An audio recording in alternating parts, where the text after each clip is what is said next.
Yeshua obviously still had some areas of his being in which needed to be challenged. I won't use the word tested like so many of us use. And the reason why I never use the word tested is because the Creator is the all-knowing and the all-wise. So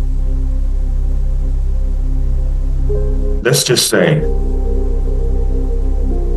when we were coming up in school, we were given information to take home and study. And our teachers would tell us, you're going to have to accumulate this information because you're going to be tested on this information in a couple of days or next week or whatever the case may be. So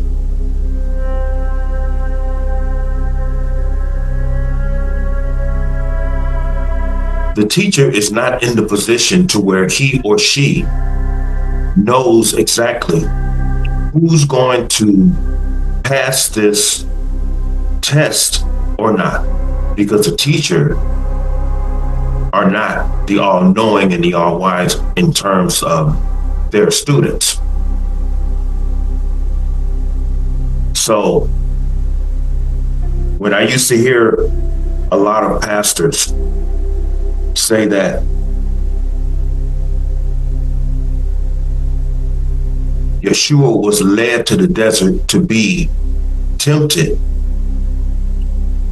of Satan or tested, they would sometimes use the word tempted in the same content of implying that Jesus had to be tested.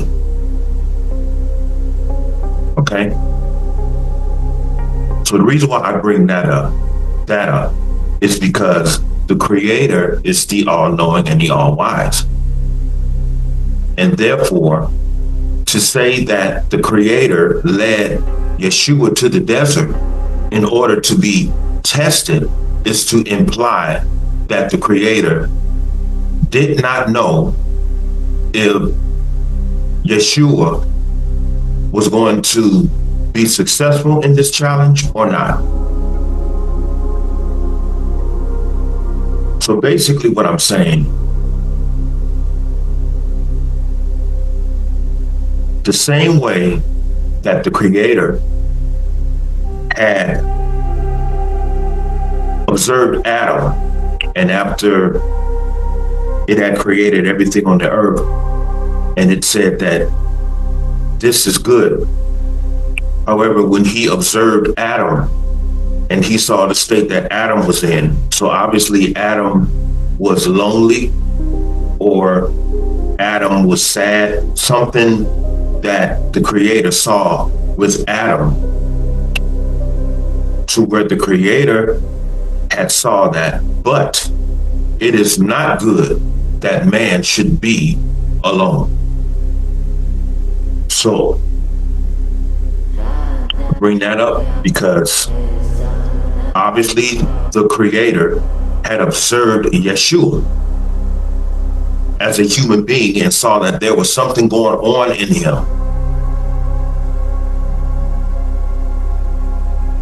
which was the dual in which every human being is created. And so he had to be led by the Creator to the wilderness, to the desert, to be tempted. Now, a lot of people may say to be tempted by Satan. As I said before, we were created as dual components from a Creator, which contains a dual essence. So, due to the fact that the Creator knew this of Yeshua, who was a human being, He had to go through a process. He had to go through a process. So when he was in the wilderness or the desert, a whole lot of worldly things was presented to him. They said that he had fasted for 40 days and 40 nights. And then the tempter had came to him, which is starvation, the effects of starvation. While he was at his physical weakest point, here comes starvation. And it triggers, it transmits certain thoughts to your head. And I'm going to deal with that in a personal experience that I had. And so Yeshua was hungry. And therefore, after 40 days and 40 nights, he was starving. And so the dual component that lived inside of him had said, if you be the Son of God, turn these stones into bread. Now, a lot of people may say, and a lot of pastors, I've heard a lot of pastors teach it, that Satan has showed up as a man and stood before him and said, if you be the man of God, then turn these stones into bread. I disagree.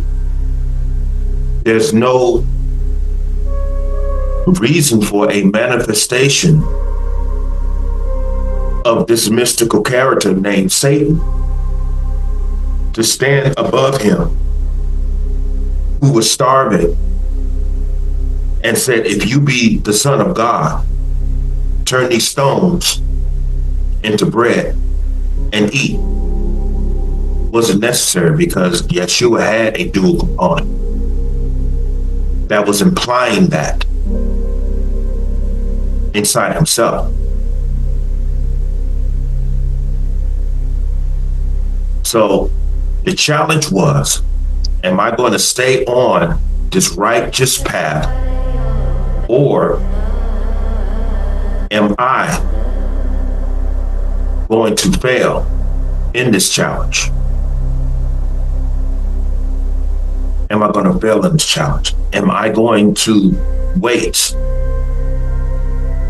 on the Lord, the Father, to come and give me something to eat? So currently, he said, man shall not live by bread alone, but out of every word out of the mouth of God, however it's said. Yeah, I know. Well, you know, he didn't even say it right. Go ahead and be petty. Go ahead. My whole implication of my particular videos is to simplify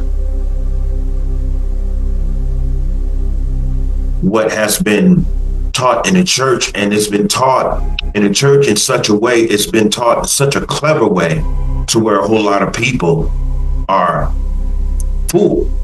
They were manipulated. So the point is, he waited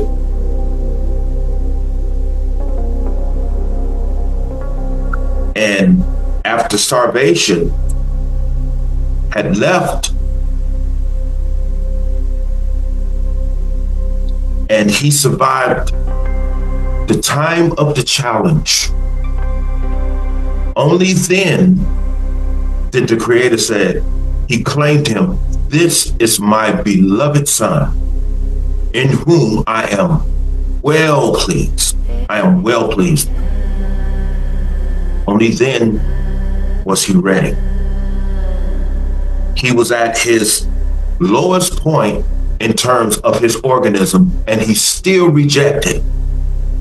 He still rejected help. And so after that, it is written that after that, God sent angels to minister to him. That doesn't imply that they were preaching to him. To minister to him, it meant that some people had came. God had sent some people with food and everything, and they took care of him. They nursed him back to health. In comparison to this, when I was in Georgia, and I was dealing with this woman, as I said before, under the name Salam Yilma. I had gotten to the point to where I wasn't able to take care of myself. I wasn't even able to buy food. So by her knowing this, she took all of the food out of the refrigerator, took it upstairs to her bedroom. She put it in her this cooler that she had. And so there was a time I went for 2 days without eating. It had gotten to the point to where the tempter had came to me, which was my own demonic dual component, and said, why don't you just go up to one of these grocery stores and just steal you something and eat, feed yourself. I even went to the point to where I looked up Google, and what I looked up was the time that you would have to serve in Georgia if you got caught shoplifting. I was so hungry, I was starving so bad, I was willing to risk my freedom by way of the possibility of being caught shoplifting in Georgia. I looked it up, and it said that you would have to serve 1 year in jail in Georgia if you are caught shoplifting. So I was even willing to do that, to sit up in jail in Georgia for 1 year, simply because I almost gave in to the tempter, which is starvation, this demonic influence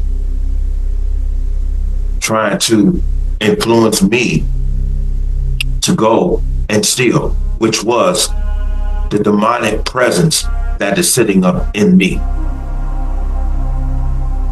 Now, people may say, well, it's because she took all of the food out of the kitchen. She took it upstairs. Well, that's equivalent to someone saying the devil made me do it. No. She didn't come in contact with me and say, why don't you go up to the store and steal you something to eat, because I'm not giving you anything to eat. Even if she did, the conscious decision to do so would have been me, not her.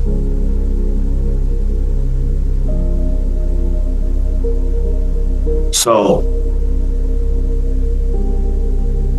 I suffered through that,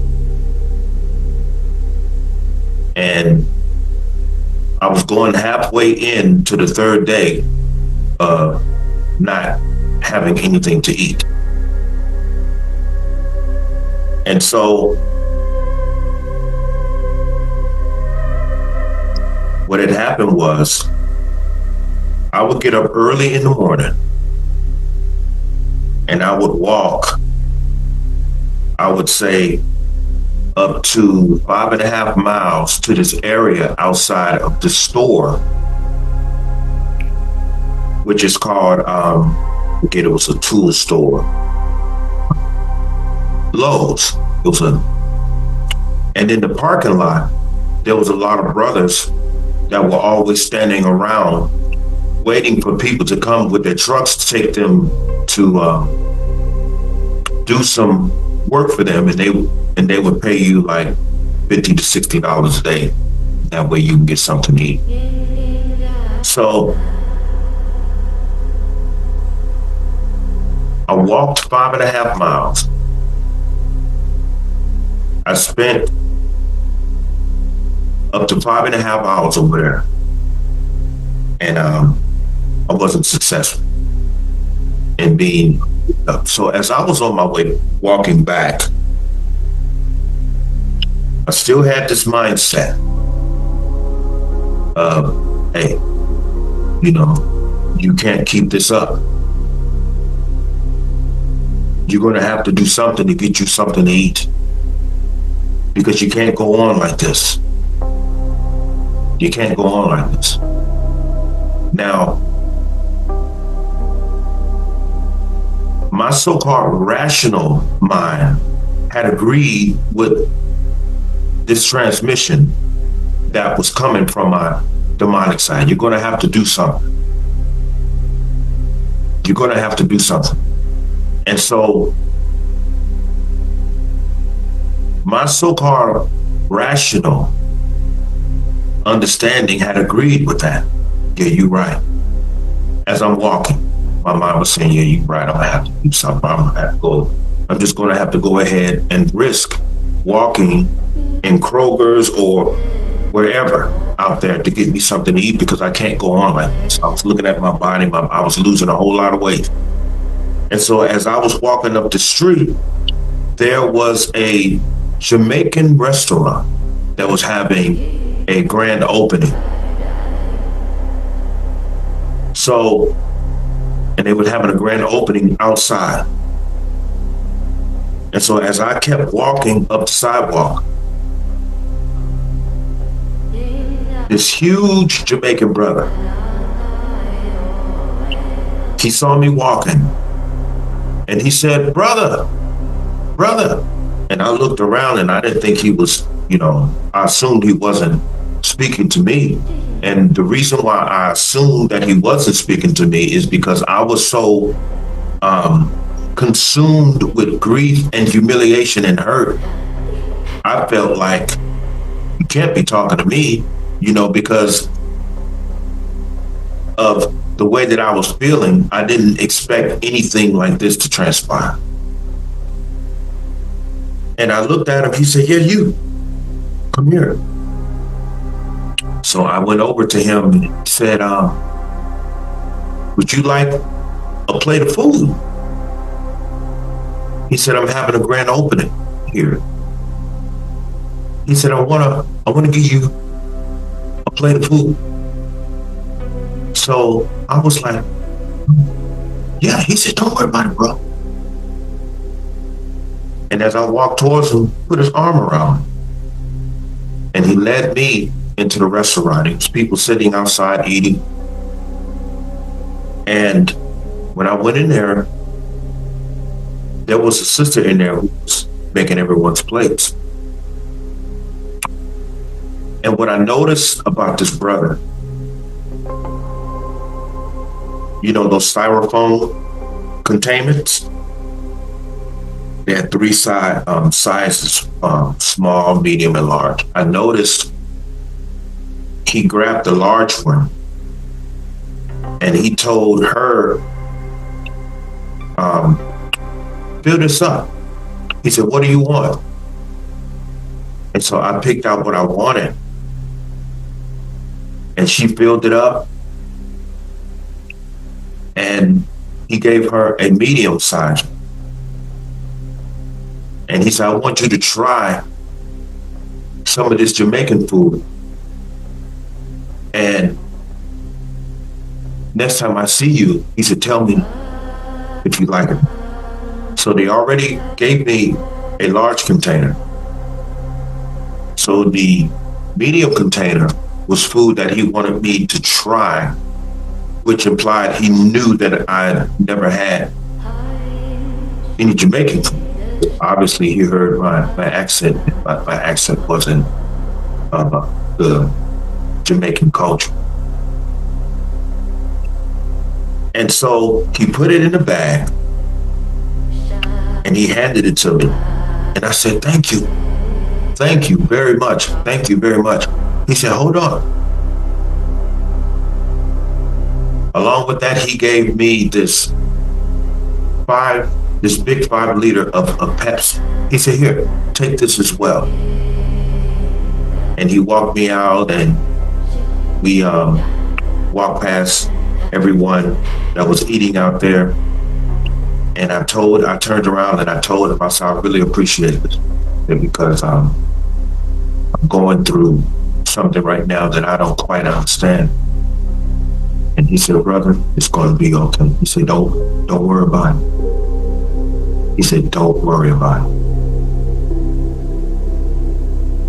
I bring this up is because when I was at my lowest point, and right when the tempter had came to me and told me, go ahead, you're going to have to do something. You're going to have to. You can't go on like this.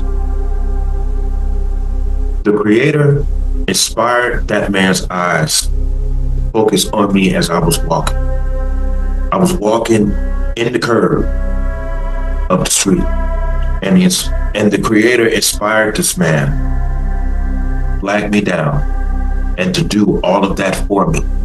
So this brother was the angel who came to me and he ministered to me. He took care of it. He took care of it.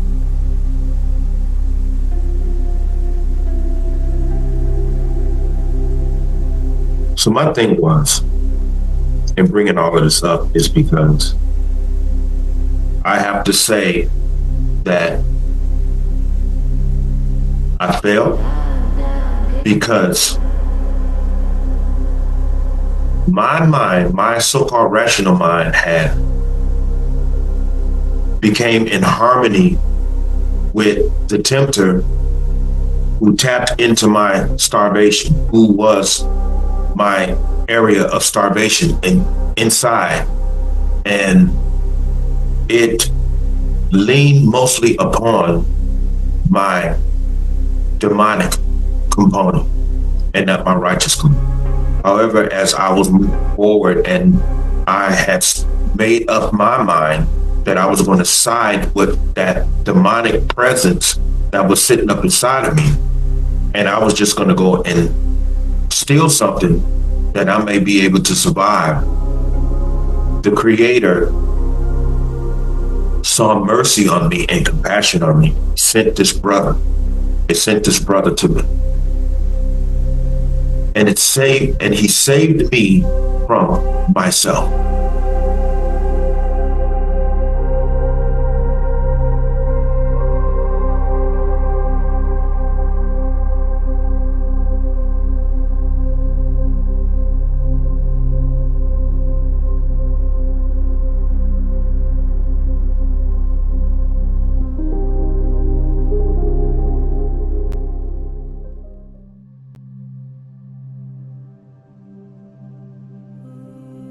I have to say that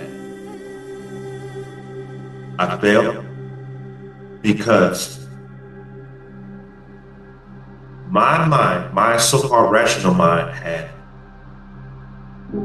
became in harmony with the tempter who tapped into my starvation, who was my area of starvation inside. And it leaned mostly upon my demonic component and not my righteousness. However, as I was moving forward and I had made up my mind that I was going to side with that demonic presence that was sitting up inside of me, and I was just going to go and steal something that I may be able to survive, the Creator saw mercy on me and compassion on me. Sent this brother to me. And he saved me from myself.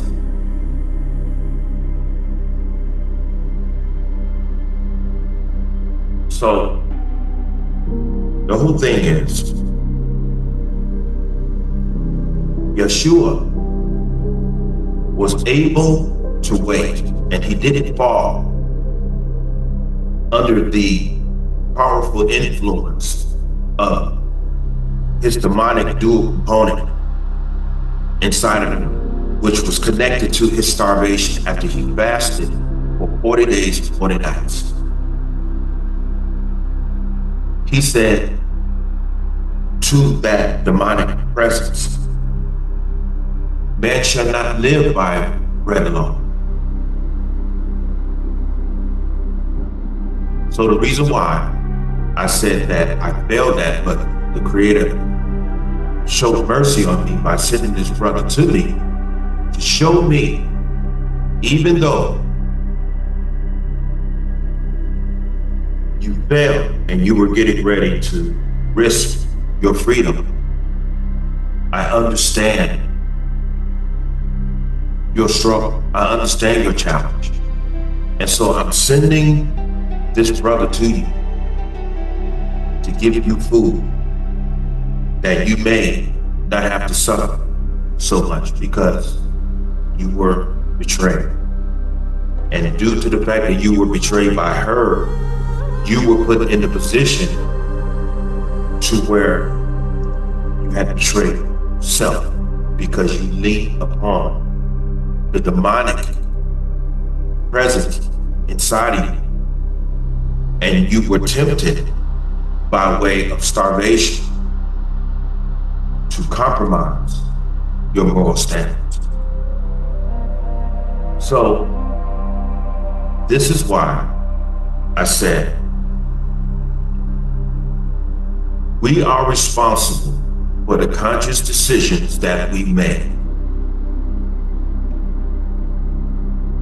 The environment, the situation is cultivated by circumstances, whether they're good or bad. And despite what is presented to us in terms of the way that we perceive things within these circumstances, good, considered good or bad, whichever one of those we choose, it is still the direction that we made up our minds to consciously venture into.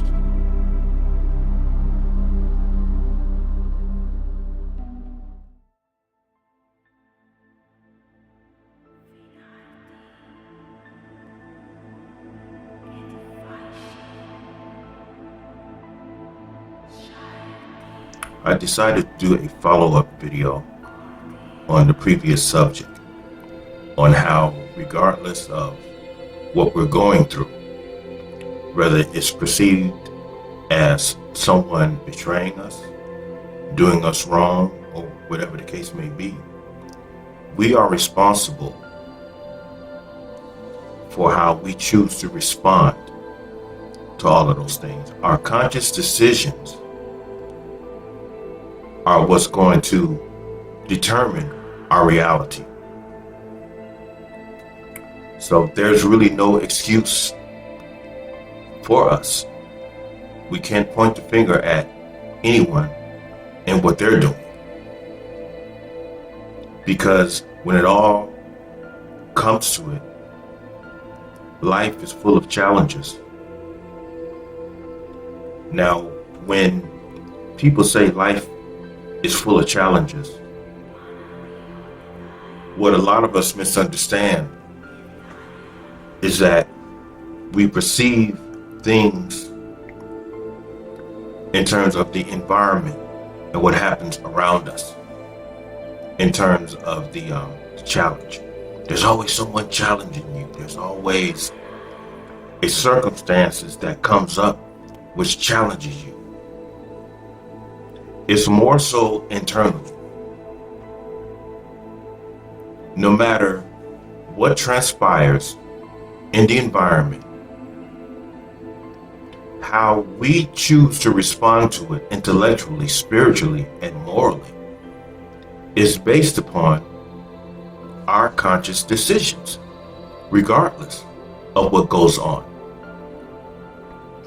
When I was in Georgia, as I said before, dealing with this woman, Salam Yilma, she wasn't the only challenge out there for me. I had a lot of challenges out there, dealing with a whole lot of very immensely wicked and rude people who said certain things to me, who sabotaged a lot of efforts that I tried to accumulate so that I may be able to get back here home in Las Vegas.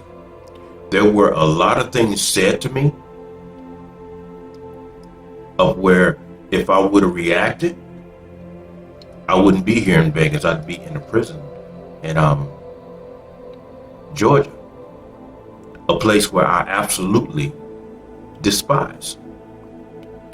And I'm going to deal with that as well. But during the entire challenge and the entire trial out there existing in Lithonia, Georgia, Atlanta, Georgia, I knew that the only challenge, in fact, was me, myself, and how I decided and how I chose to respond to things instead of reacting emotionally, in spite of how I felt that certain individuals deserved violence from me. And my type of violence is very intense. But by me knowing myself so much, and that area of myself, that dark area of myself, of where there is immense violence, I read into that immense violence, and I knew that there's no compassion there. There's no caring there, and there's no compassion there. So when I read that of my dual component, which is that dark side, that very violent presence there, when I read that, I understood that that would not be beneficial to me, because my objective was to get back home. And I knew that no one out there in whom I was dealing with deserved my violence, because I didn't deserve the outcome of it. And so I made very wise, conscious decisions of what to do as well as not to do, based upon the dual components that lived inside of me. In spite of what the people were saying, in spite of what the people out there were doing, I understood that the decisions that I made was that which was going to determine my reality out there. So when I was out there in Georgia, I made a lot of wise decisions in spite of being put under duress, humiliation, mockery, all of those things. Because I knew that unless she is walking with me, if she's not walking with me, which is wisdom, study the book of Proverbs, because the Creator gave the entity of wisdom a female gender, which implies the feminine nature of God carries a lot of wisdom, a lot of compassion, and a lot of guidance, good guidance. Now, the masculine side of myself that wanted to just knock people out, I knew that at that point in time, that wasn't going to be beneficial to me, because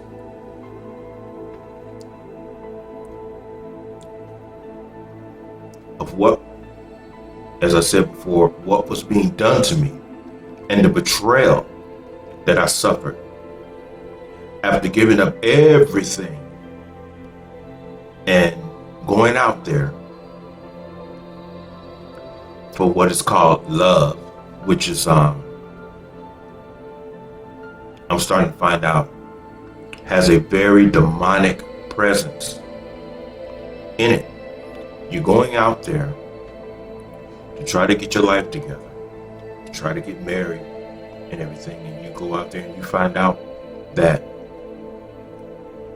you were just manipulated and persuaded to give everything up in your life in order to come out there, in order for someone to try to use you, and simply because they wasn't able to use you, then they tried to abuse you, tried to humiliate you, tried to mock you, to the degree that this day, because of what she did,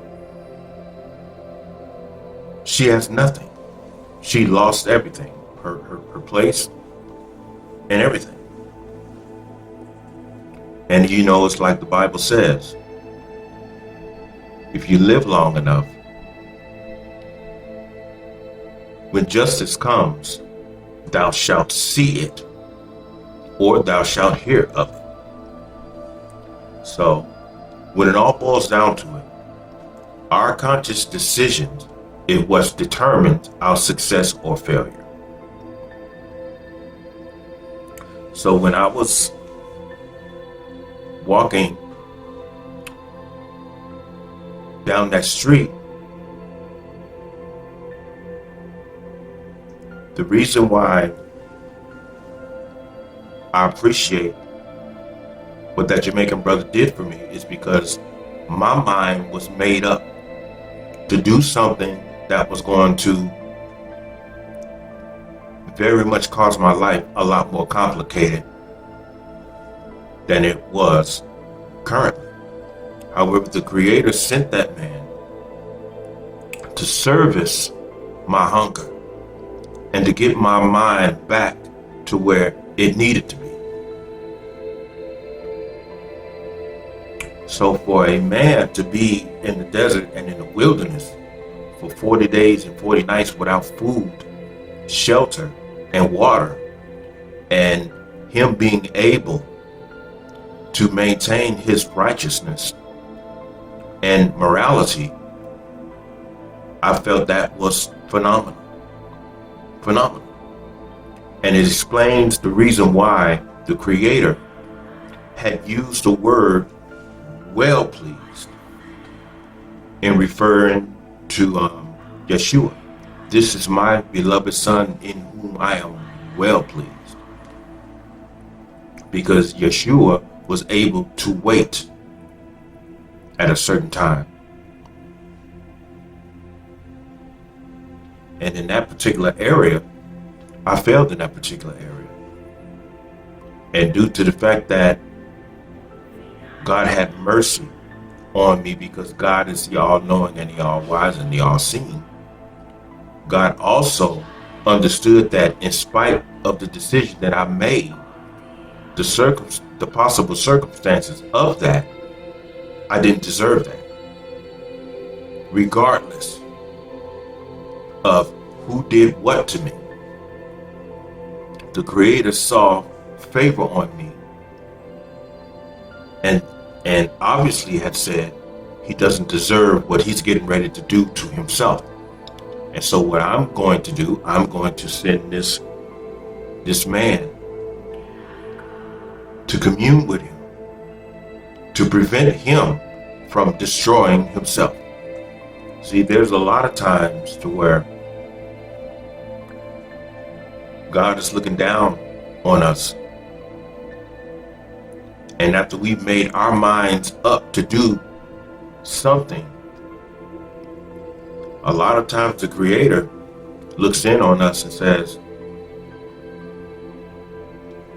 you don't deserve that. Even if we feel as though we don't deserve it. We're feeling on a whole nother level. I deserve something to eat, so I'm going here and steal something, and because I need to survive. And so the Creator is looking down on that yeah, you do deserve something to eat, but not like that. So what I'm going to do, I'm going to touch the heart of this brother. I'm going to guide his eyes towards you, and I'm going to inspire him to service your starvation, that you may not destroy yourself. So our conscious decisions, regardless of what people say or do to us, is that which determines the outcome of our lives. Regardless of how much pressure you're under, regardless of how much the betrayal feels in your emotions and how it transmits visuals to your mind of some of the things that you wish that you could do. I wish I could do this. I wish I could do that. It still does not justify compromising your moral standards. You have to wait, like the book of Psalms, I believe it's chapter 137. You have to wait on the Lord and do good, so thou shalt dwell in the land. Dwell in the land of freedom, not a jail cell. It's all about our conscious decisions. And a lot of times our conscious decisions work out for us. As long as our minds and our hearts is in the right place, God is going to look down on us and say, well, his heart and his mind was in the right place even when he decided to come here. Now, even though he was met with betrayal, humiliation, and mockery, he's still not out here trying to hurt anyone. This is his second day of going without food, which implies for 2 days straight, he was trying to endure. You get credit for endurance. And then once I got to the point to where I felt as though I can't go on like this. And because of those type of demonic thoughts in my head, and my personal endurance period had ran out, my mind had concluded on doing something in opposition of my moral standards, just in order to service my organism, because I was starving. And when the Creator saw that and understood that, the Creator saw mercy and compassion on me and sent that brother in my direction. That's why I always talk about in my videos, we have to work together so that we will make the world a better place to live. The world, a better place to live, is based upon humanity. And the only way that the world is going to become a better place to live, we have to become better human beings. As Sir Krishnamurti has said, you are the world and the world is you. We have to look out for one another. And in the Black community, it has become so dark. This whole grown man and grown woman, this whole grown thing has caused a lot of people in this corrupted and twisted community not to exercise any type of compassion and moral standards towards anyone. You see a brother out there starving, asking for a few dollars for him to get something to eat. You feel the need to tell this man when he asks you, hey bro, you got a couple of dollars so I can get something to eat? You feel this strong urge to tell him, you a grown ass man, get a job and feed yourself. And then when you walk away, you feel this sick sense of satisfaction. Oh, I had a chance to tell him that he a grown man. Well, you better remember, Because if you had it to give him, then it wasn't yours anyway, because you were blessed to bless him. So that was an opportunity that you missed. And he missed an opportunity to get a meal because you're caught up in this worldly mentality, this grown stuff. So this community is in big trouble. A whole lot of the dialogue that's floating around out here in this world, it's not helping none of us. Whether you're the one using it or anyone who is become the victim of it because you're using it. So when it all boils down to, the purpose of this video is to remind us that regardless of what we're going through, and regardless of who is putting us through it, we are responsible for the conscious decisions that we make. And so each decision that we make, whether it's under pressure, duress, or whatever the case may be, wisdom has to be present in order for you to make the wise, conscious decision, so that the effects of that wise and conscious decision will be of a benefit to our lives, other than opening up the door to further suffering and chaos. With that being said, I'm going to let this go because I have a lot of things to do tonight. With that being said, everyone stay human.